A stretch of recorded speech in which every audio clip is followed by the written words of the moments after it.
Hi வணக்கம். Tamil school பசங்க இன்னைக்கு நம்ம பிரீமியர் பார்த்துட்டோம். நான் அந்த படம் டப்பிங்ல பார்த்ததுதான், ஃபுல் படம் பார்க்கல. இன்னைக்கு ஃபுல் படம் பார்க்கும்போது அந்த படத்துல உங்களுக்கு என்னென்னலாம் வேணுமோ அது எல்லாமே இருக்குது. சிரிப்பீங்க, சிந்திப்பீங்க, சில இடங்கள்ல கண்ணீர் சிந்துவீங்க. ஸோ இந்த மாதிரியான விஷயங்கள் எல்லாத்தையும் இந்த படத்துல வச்சிருக்காங்க. என்னோட நடிக்கும் போது எக்ஸ்பீரியன்ஸ் வந்து வேற.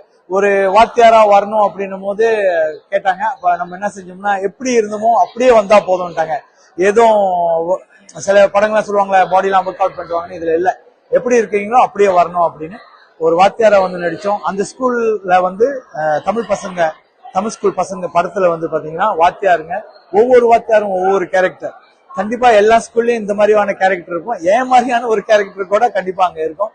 கண்டிப்பா நீங்க பாத்தீங்கன்னா, அதான் நான் சொன்ன மாதிரி கண்டிப்பா சிந்திக்க வைக்கிற படம், சிரிக்க வைக்கிற படம், கண்ணீரை சிந்த வைக்கிற படம். நிறைய விஷயங்கள் மாற்றங்கள் கொண்டு வரணும் அப்படின்றத வந்து நாசூக்கா அப்படியே அழகா சொல்லிட்டு போயிருப்பாங்க. இந்த படத்துல இது எல்லாமே இருக்கு. ஓகே, இந்த படத்துல காஸ்டிங் பாத்தீங்கன்னா அந்த கேரக்டருக்கு கரெக்டான ஆளை சூஸ் பண்ணியிருக்காங்க. டைரக்டர் ரொம்ப அழகா பண்ணியிருக்காரு. ப்ரொடக்ஷன் ஹவுஸும் என்னென்ன தேவை, சில இடங்கள்லாம் பிரமாண்டங்கள், சில இது கொடுத்துருக்காங்க. இந்த பொம்பை வந்ததெல்லாம் கொஞ்சம் பிரமாண்டமா இருக்கு. ஸோ ப்ரொடக்ஷன் ஹவுஸ் கண்டிப்பா ஒத்துழைச்சு டைரக்டரோட அவரு என்னென்ன நினைச்சாரோ அவ்வளவு அழகா எடுத்திருக்காரு.